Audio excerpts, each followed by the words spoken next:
గొప్పదనం, personal qualities, professional qualities, talents, వేటికి ఎక్కువ మీరు if at all you had a dictionary to define what makes greatness అని? అదే ఇప్పుడు ఐ డోంట్ థింక్ సెపరేట్ చేయగలమా చేయకూడదా అనేది ఒక పాయింట్. ఇప్పుడు ఆబ్వియస్లీ గొప్పదనం అనేది అనదర్ పర్సన్స్ పర్సెప్షన్ అనేది మనం ఆల్రెడీ ఎస్టాబ్లిష్ చేసినప్పుడు, ఒక పర్సన్ని తన ప్రొఫెషన్ మూలాన మనం ప్రేమిస్తున్నామా, తనకున్న వర్క్ అవుట్పుట్, తను చేసిన దాని నుంచి మనకేం వస్తుంది, ఈ ఫ్యాక్టర్స్ నుంచి మనకి ఒక ఇంప్రెషన్ వస్తుంది. కాబట్టి I think they are all mixed, they can't be separated. అంటే ఫర్ ఎగ్జాంపుల్ ఇళయరాజా గారు అంటే విపరీతమైన ఇష్టం నాకు. అసలు I use mad about him in college డేస్లో కానీ అప్పుడు కానీ. నేను ఫస్ట్ టైము చెన్నైలో ట్రైన్ దిగాను 1987-6 ఆ టైంలో. నా ఫస్ట్ థాట్ ఏంటంటే ఇళయరాజా గారు ఉండే ల్యాండ్, అంటే నేను ఒక చంద్రుడి మీద ఆమ్స్ట్రాంగ్ అడుగుపెట్టినట్టు నేను ఇళయరాజా గారి ల్యాండ్లో నా కాలు పెడుతున్న చెన్నై స్టేషన్లో అనే ఫీలింగ్ నాకు. అంటే that is how much I use to adulate him. అంటే ఆల్మోస్ట్ అంటే అంతకన్నా గ్రేట్గా నేను ఫీల్ అవ్వలేదు ఎవరిని ఇప్పుడు. దాని తర్వాత శివ నాకు బ్రేక్ వచ్చినప్పుడు నేను కలిసినప్పుడు దట్ డిడ్ నాట్ స్టాండ్ ఆ గోవది. ఎందుకంటే నా ఇమాజినేషన్లో ఉన్నారు ఆయన అంతవరకు. ఇప్పుడు రియల్ పర్సన్ని చూసినప్పుడు ఆల్మోస్ట్ ఏంటి ఆయన పాటలాగా ఉండాలనుకుంటాను. ఎందుకు నా ఇమాజినేషన్లో ఆయన పాటలో ఉన్న మెలోడీ ఏంటి, యాటిట్యూడ్ ఏంటి, అదే నేను ఎక్స్పెక్ట్ చేస్తాను. నైస్నెస్ ఎక్స్పెక్ట్ చేస్తాను. ఆమె సిచ్యువేషన్ సొల్లుగా అన్నారు అక్కడే ఆయనకి టోటల్గా అంటే అయిపోయింది. You expected this really? Yeah correct. అంటే నా ఇమాజినేషన్లోంచి ఒక ఎక్స్టెన్షన్ అయిపోవాలి ఆయన ఇది.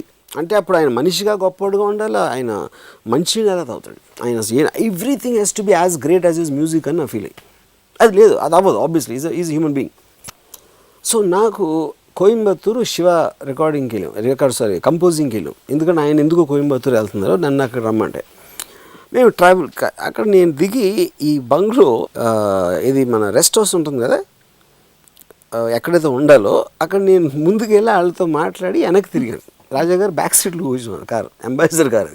ఇప్పుడు వరకు Sapna I still remember him. ఆయన పళ్ళతోటి రేర్ వ్యూ మిర్రర్ ఉంటుంది కదా, అదే మన విండ్షీల్డ్ అద్దం దిగి ఉంటే ఆయన ఏదో పళ్ళతో కొరుకుతున్నారు దాన్ని. I can't forget that visual. అంటే ఇళయరాజా అనే మనిషి అంటే చిన్నపిల్లలు చేస్తారు అది. సో ఒక 50-year-old మ్యాన్ పళ్ళతో కొరుకుతూ ఉంటే ఆయన ఉన్న చిన్నపిల్లలు. కానీ నా పాయింట్ ఏంటంటే ఆయన ఏం చేసినా నాకు ఆయన మ్యూజిక్లో ఉండాలని నా ఫీలింగ్. సో నాకు ఆ కంపోజింగ్ వెళ్ళి ఒక 2 days ఆయనతో స్పెండ్ చేసేప్పటికి మొత్తం ఇంప్రెషన్ అంతా పోయింది.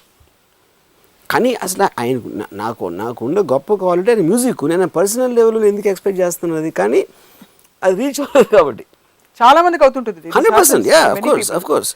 సో ఐఎమ్ షూర్ ఇప్పుడు నన్ను నా సినిమా చూసి నచ్చి నన్ను కలిసినప్పుడు ఈ మైట్ నాట్ లైక్ మీ, ఎందుకంటే he will have some image అది తన మైండ్లో. సో ఒకటి మన ఇమేజ్కి మ్యాచ్ కాకపోవడం, రెండోది కొంతమంది వాళ్ళ పనితనం చాలా బాగుంటుంది, యాక్షన్ కరెక్ట్. బట్ అదే నేను ఎగ్జాంపుల్ ఇచ్చింది, నేను ఇళయరాజా ఎగ్జాంపుల్ అదే ఇచ్చాను. ఇది కనీసం ఇది సిల్లీ అంటే కొన్ని ఈ పరిధిలో ఉండేవి. What about correct, I understand. So ఆయనకున్న టాలెంట్కి ఆయన మనిషిగా ఎట్లా బిహేవ్ చేస్తారు, మనిషిగా ఎట్లా డీల్ చేస్తారు అనేది కరెక్ట్. అప్పుడు చాలాసార్లు మనం ఇది కూడా వింటాం, అది గొప్ప మంచి టాలెంట్ కానీ మనిషి మాత్రం నాసి ఏదో అంటారు. ఎందుకంటే పర్సనల్ డీలింగ్స్లో తను చేసిన వర్క్ అవుట్పుట్కి సంబంధం లేదు. అఫ్కోర్స్ అక్కడ బైఫర్కేషన్ నేను ఒప్పుకుంటాను. కానీ అట్ ద సేమ్ టైం నేను ఇంటిగ్రల్గా చూసింది AR Rahman the purity of his personality and the music almost ఒక సేమ్ సింక్లో ఉంటాయి. That is outstanding. I might not agree with his religious aspect అయినది వేరే విషయం, కానీ ఆ ప్యూరిటీ అనేది అంత సింక్లో అన్నది నేను ఎప్పుడు చూడాలి. Is it because you knew Rahman before he became Rahman and hence you integrated him? Is it also because he is a much milder personality as a person? To a degree I think you're right, because నాకు రెహమాన్ చాలా తర్వాత కలిసి ఉంటే నాకు ఎలా ఉండేది అనేది I have my doubts. You have a point. ఎందుకంటే ఇళయరాజా గారి జర్నీ ఆల్మోస్ట్ నాకు నా ఉద్దేశం ఆయన ఒక గొప్ప అసలు హిమాలయాన్ అయిపోయింది నాకు. He was already got to you before you met him. Correct, before I met him. Whereas Rahman met him as a common man. I think you're right. Yeah. So that has some 100% that will have some bearing. 100%. So Same thing will go. ఒక ఐశ్వర్య రాయ్ తోటి నేను first time చాలా దగ్గరగా కూర్చుని మాట్లాడుతున్నాను. She's the most beautiful woman, obviously everybody knows. నేను మాట్లాడుతున్నప్పుడు ఐశ్వర్యకు ఒక హ్యాబిట్ ఏంటంటే తను మాట్లాడుతూ ఉంటే she laughs more than what is required. అందుకని చాలామంది ఫేక్ అనుకుంటారు ఐశ్వర్యని. చాలా ఫేక్ అంటే ఏంటో నాకు అర్థం కాదు. ఎందుకంటే తను చెప్పిన దానికి మీరు రియాక్ట్ అవ్వాలని ఎక్స్పెక్ట్ చేస్తారు కాబట్టి ఒక ట్రిగర్ లాగా తను రియాక్షన్ ఇస్తుంది ఐశ్వర్య. నేను చెప్పేది ఏంటి, ఇంత గొప్ప అందగతి అనేది ప్రపంచంలో లేదు అనే రెప్యుటేషన్ ఉండి తను నవ్వినప్పుడు ఏదో ఒక యాంగిల్లో నాకు గట్టిగా నోరు తెరిచి నవ్వుతూ ఉండే I can see her tonsils ఆ పర్టికులర్ యాంగిల్లో. And I was so disappointed. అంటే ఇప్పుడు హ్యూమన్ బీయింగ్ అవి ఉంటాయని తెలుసు, కానీ అది మీరు స్టిల్లో చూడలేదు, పిక్చర్లో చూడలేదు ఎప్పుడు. That is covered because the whole point of cinema is to present an actor. గొప్ప యాంగిల్ ఇది, అంత గొప్పగా కనిపిస్తుంది, ఇంత అందంగా కనిపిస్తుంది. ఐశ్వర్య రాయ్ టాన్సిల్స్ మిమ్మల్ని లెట్ డౌన్ చేస్తాయి. Let down. సో అదేంటి, అది మీ రొమాంటిసిజం నుంచి వచ్చిన ఆస్పెక్ట్. సో ఇళయరాజా గారు అది కొరకడానికి ఓకే, ఇది స్టిల్ లుక్ ఆస్పెక్ట్. రెండోది ఏంటి, వేటూరి గారు ఒక గొప్ప తత్వవేత్త. నాకు ఎందుకు నేను సాగర సంగమం, మనిషి బతుకున్నటన ఈశ్వరుడి తలపు ఘటన అరింటి నట్ట నడుమ నీకెందుకు ఇంత తపన, అలాంటి లైన్ రాసిన ఆయన అసలు వడపోసేసి ఉంటారు. ఏంటి అసలు హ్యూమన్ సైకాలజీ ఏంటి, రిలేషన్ ఏంటి, అసలు అర్థం ఏంటి, అంత గొప్ప మేధావి అని నా ఫీలింగ్. ఆయన రాసిందే, నేను ఆయన్ని చూస్తే రియల్ లైఫ్లో అదే ప్రొడ్యూసర్ దగ్గర డబ్బులు అడగడం, లేకపోతే ఆయన మామూలుగా మాట్లాడే మాటలు యూ విల్ బి షాక్డ్. అంటే కాదు, అంటే దాన్ని తప్పట్లేదు, సింక్ ఉండదు అసలు. ఆయన రాసిన దానికి దీనికి అసలు సింక్ ఉండదు. ఇవన్నీ in the context of talent. ఇప్పుడు చాలా మంది నన్ను అంటారు, ఇంత తెలుగుగా మాట్లాడతాడు, ఇంత ఇంటెలిజెంటు, ఈడేంటి ఇలాంటి సినిమాలు తీస్తాడు అని నన్ను అంటారు. సో నాది ఇక్కడ reverse. They think I'm better as a person then film maker. Better అంటే నేను not as a good person, I'm saying maybe his intelligence అనేది వాడి పర్సనల్ లైఫ్లో, ఐ మీన్ ద వే టాక్స్లో ఉంటుంది, సినిమాలో కనిపించదని. సో ఫెయిర్ ఎనఫ్ ఈ బైఫర్కేషన్ లైక్ ఆల్రెడీ ఒప్పుకున్నాను అది చేయడానికి. కానీ మెయిన్ పాయింట్ ఆఫ్ గొప్పతనం నేను చెప్పేది ఏంటంటే, ప్రతి మనిషికి వాడు ఏం గొప్ప అని వాడు ఫీల్ అవ్వటంలోంచి రావాలి, కానీ ఎవరో గొప్ప అంటున్నారు అనేది షుడ్ బి రిలవెంట్. దేనివల్ల అవ్వచ్చు, ఏదైనా అది ఆర్ట్స్ అవ్వచ్చు, వర్క్ అవ్వచ్చు, ఒక మనిషి ప్రవర్తించే తీరు అవ్వచ్చు, ఏదైనా అవ్వచ్చు. ఇప్పుడు నేను ఫర్ ఎగ్జాంపుల్ నాకు అలా వచ్చి మా మదర్కి ఒళ్ళు బాగాలేదు సార్, ఏదో డబ్బులు అడిగాడు నా ఎంప్లాయీ. నేను మీ మదర్ గురించి నాకు చెప్పదాను, ఎందుకంటే మీ మదర్ గురించి చెప్పడం అనేది ఇట్ ఈస్ నాకు ఒక ఏమంటారు దాన్ని, your subjecting me to something I don't know subject to. అప్పుడు నేను అరే ఎలా ఉన్నారు పాపం, హాస్పిటల్లో ఉన్నారా, ఏంటి ఏమైంది అని నేను అడగను, ఎందుకంటే నేను ఫీల్ అవ్వను. నాకు డబ్బులు కావాలని చెప్పు, నాకు నీ మీద ఇష్టం అంటే నీకు అవసరం ఉందని నేను అనుకునేస్తాను, నేను ఇవ్వాలంటే. లేదు ఎందుకు అని నేను అడిగితే చెప్పు, కానీ don't tell me the reason where I'm force to feel something. అప్పుడు తను ఇది ఎంత రూడ్, అసలు ఎమోషన్స్ లేవు ఇది అని తను అన్నాడు ఎవరితోనూ. అది కరెక్టే. ఇంకొకడేమో రాము ఎంత గొప్పవాడంటే ముందు అంతా చెప్పేస్తాడు, ఎందుకంటే దీని నుంచి అంతా ఎడిట్ చేసి ఇలాగా. ఇప్పుడు నేను ఎవరు గుడ్ మార్నింగ్ చెప్పవద్దు, ఎందుకంటే మీరు గుడ్ మార్నింగ్ చెప్తే నేను కూడా చెప్పాలి. సో మీరు గుడ్ మార్నింగ్ చెప్పడానికి 3 సెకండ్లు అవుతుంది, నేను గుడ్ మార్నింగ్ చెప్పి 3 సెకండ్లు, 6 సెకండ్లు మన ఇద్దరు లైఫ్లో మనం వేస్ట్ చేసుకుంటున్నాం. ఇదంతా ఆలోచించడంలో ఇంకా టైం వేస్ట్ అవ్వట్లేదు. కానీ ఒకసారి అయిపోయింది కదా, అందుకని ఇప్పుడు ఏంటి అది నేను ఎవరు చెప్పొద్దు గుడ్ మార్నింగ్ అని యూనిట్లో ఫస్ట్ డే చెప్తాను ఒకసారి. ఇప్పుడైతే చెప్పను, ఎందుకంటే నాకు ఆల్రెడీ తెలుసు. అప్పుడు అన్ని సెకండ్లు అది అయిపోయింది, అది సిస్టమ్ అయిపోయింది. సో ఎనివే ఈ ఎగ్జాంపుల్ ఎందుకు ఇస్తున్నానంటే, ఈచ్ పర్సన్ ఆపోజిట్ లెవెల్. ఇంకోళ్ళు ఇప్పుడు మోహన్ బాబు గారు ఉన్నారు, అందరూ గుడ్ మార్నింగ్ చెప్పాలి ఎవరికాళ్ళు అని చెప్పి ఆయనకి సగం టైము భోజనం చేసేవా రా నీకు వడ్డిస్తా ఇది ఇదని చెప్తారు. అది ఎగ్జాక్ట్ ఆపోజిట్. సో అప్పుడు ఏంటి, ఒకళ్ళకేమో వాళ్ళకున్న దాంట్లో ఇది గొప్ప అనిపిస్తుంది, ఇంకోళ్ళకి ఇది గొప్ప అనిపిస్తుంది. So of course that is when nothing is absolute అని నేను చెప్తాను. గొప్పతనం అయితే ఇలా వైపరీత్యాలు వచ్చినప్పుడు, ఎక్స్ట్రీమిటీ వచ్చినప్పుడు, when you see talent and skill not matching their personal behaviour, what is the best way to చాలా మంది go through this to deal with it. Best way to deal is only your personal perception. కాదు మీ పర్సెప్షన్లో అంటే అప్పుడు obviously మీకున్న ఎక్స్పీరియన్స్తో చాలాసార్లు జరిగినప్పుడు యూ అండర్స్టాండ్ ఇలా జరగడానికి అవకాశం ఉందని.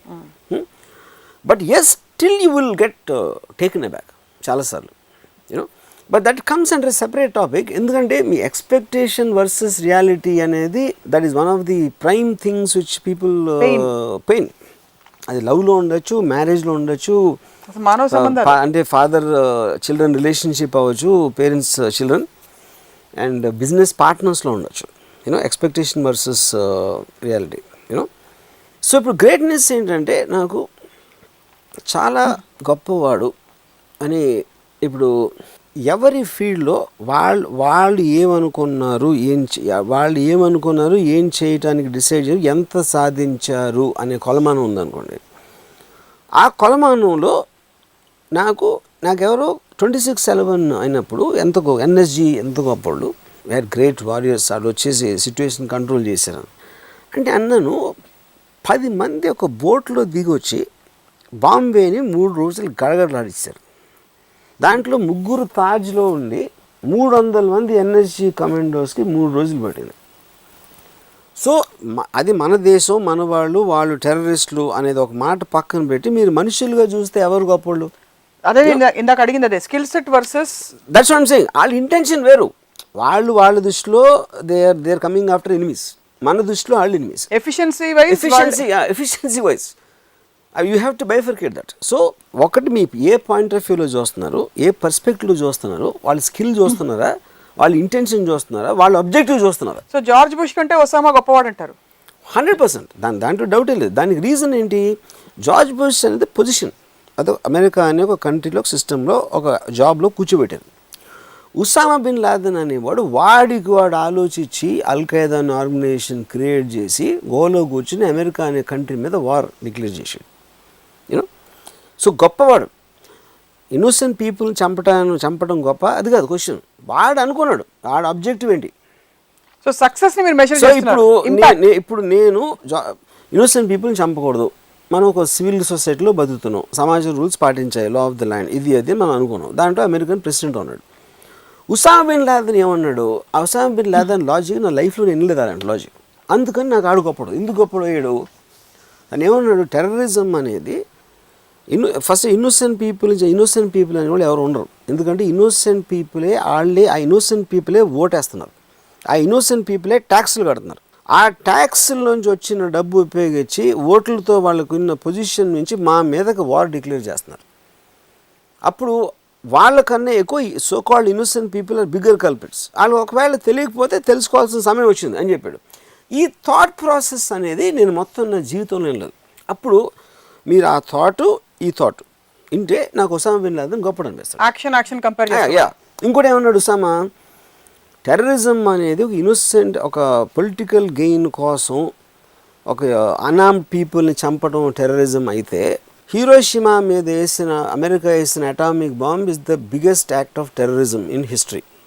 అలాంటి చోటకు నేను రీచ్ అవ్వడానికి నాకు 100 ఏళ్ళు పడుతుందని చెప్పాడు. దాని మూలాన నేను ఉసామా భక్తుడినో కాదు, I'm actually a big lover of America. కానీ I can't take away the thought. I can't take ఏంటి ఇలా అన్నాడు అమెరికా గురించి. You're objectively analyzing the efficiency levels. I'm objectively analyzing his thought. I'm subjectively looking at the action and I'm trying to assimilate what can be the war. So then అప్పుడు నాకు ఏమనిపించింది, ఎప్పుడు ఎవరు ఏమి చేసినా ఎవరో ఒకరికి ఇది అవుతుంది. అమెరికన్ సొసైటీ అంతా క్రియేట్ చేసుకుని వాళ్ళు అటామిక్ బాంబ్ వేసారా, లేకపోతే అప్పుడు నేను ఆర్గ్యుమెంట్ నేను చెప్పానంటే American president job is to secure Americans. So 5 అమెరికన్లకి వాడికి ఏమైనా ప్రాబ్లం వచ్చిందంటే 5 లక్షల వేరే కంట్రీ వాళ్ళని చంపడానికి హెసిటేట్ చేయకూడదు. ఎందుకంటే తను హ్యూమన్ బీయింగ్స్ని చూడటానికి పెట్టాలి అమెరికన్ ప్రెసిడెంట్, అమెరికన్స్ని చూడటానికి పెట్టారు. సో అమెరికన్ లైఫ్ వాల్యూ ఎక్కువ అంటే అఫ్కోర్స్ ఎక్కువే. ఎందుకు ఎక్కువ? ఎందుకంటే మనం ఇప్పుడు మన స్టేట్ అన్నింటిలో బాంబేకి, హైదరాబాద్కి, ఢిల్లీకి ఉన్నది మనం ఒరిస్సాకి అవ్వం. కంట్రీలో మన ఎవరో ఇంకేదో కంట్రీకి తక్కువ ఇవ్వచ్చు. బోకో హరామ్ అనే కంట్రీ అక్కడ తెలియదు నాకు మనరు. అలాగే ఉన్న 3 బిలియన్ల పీపుల్లో కొంతమంది ఎక్కువ, కొంతమంది తక్కువ, కొన్ని దేశాలు తక్కువ, కొన్ని దేశాలు ఎక్కువ. ఇలా ఆబ్వియస్లీ మీకు రిలేటివ్ డిగ్రీస్ ఉంటాయి. మీ ఇంట్లో మీ పిల్లలకి ఇచ్చిన వాల్యూ మీ పన్నులకి ఇవ్వవు. సో బికాస్ ద పన్నులు on hierarchy level they're lesser. మీ పక్కింటి వాళ్ళకి ఇవ్వరు, ఇంకెవరికి ఇవ్వచ్చు. అలా అందరూ కంట్రీస్ వైజ్గా మనకు ఎవరెవరు గొప్ప ఏంటి, మనకి ఏంటి ఎక్కువ వాల్యూ అనేది మనం డినోట్ చేసుకుంటాం. సో గొప్పదనం అనేది మనకి ఎవరికి ఇండివిజువల్ లెవెల్లో ఏది ఎక్కువ వాల్యూ అయితే వాళ్ళకి అది గొప్ప. కరెక్ట్. అంతే. నాకు నా పిల్లలు గొప్ప, మీకు మీ పిల్లలు గొప్ప అవ్వచ్చు, లేదు నాకు ఇంకేమైనా గొప్ప అవ్వచ్చు. గొప్ప అనేది అంటే పిల్లలు మాకు అనేది ఒక ప్రేమ ఎమోషన్ వస్తుంది. గొప్ప అనేది ఇట్స్ పర్సెప్షన్, అది perception of and it's America is they చాలా గొప్ప కంట్రీ. ఉసామా బిన్ లాదెన్ గొప్ప థాట్. ఎందుకంటే అమెరికా లాంటి కంట్రీని ఈజ్ ఛాలెంజింగ్ విత్ థాట్. కానీ అలా అందుకని Osama bin Laden America president చేస్తామని లేదు, ఉసామా బిన్ లాదెన్ కంట్రీ నేను ఉంటాను ఉండను. అదే. But I have to admit that ఆ థాట్ అనేది చాలా గొప్ప థాట్. ఎందుకంటే నాకు తట్టలేదు, నేను ఎప్పుడు అలాంటిది వినలేదు, కాబట్టి నాకు ఒక ఎడిషనల్ డైమెన్షన్ వచ్చింది నా మైండ్లో ఆలోచించడానికి. సో వేరియస్ ఆస్పెక్ట్స్ ట్రై చేస్తేనే system forms, where intention, action, skill set. అప్పుడు Osama bin Laden thought challenge చేసింది కాబట్టి దాన్ని కౌంటర్ చేయడానికి you have to adapt it in some way or the other. Correct. ఆ థాట్ లేకపోతే you won't be able to counter it. Correct. Evolution అనేది వచ్చేదే radical thoughts తోటి. రాడికల్ థాట్ తోటి. సో టు కన్క్లూడ్, సో గొప్పదనం అన్నది ఇది ఒక మాస్ గ్రూప్ కాన్షియస్నెస్ కాదు, it's at an individual level. Correct. And it can come from anywhere, greatness అనేది. Correct. What to you is the greatest quality? To me, for example, the greatest quality is honesty and authenticity. That is my this thing. Ante I'm giving you an example so you understand my question better. Ante what to you is the greatest quality? See, greatest quality for me is to have an effect of that thought of that person's actions gani thoughts gani, to have a radical effect on society in advancing its progress. So adoka philosopher avvachu, oka conqueror avvachu, ఒక terrorist అవ్వచ్చు, ఒక ఎవరైనా, anybody who makes the whole world change its pattern of thinking, pattern of doing, to challenge the existing system, ఒక థాట్లోంచో డీడ్లోంచో, that is what for me the greatness. విప్లవం.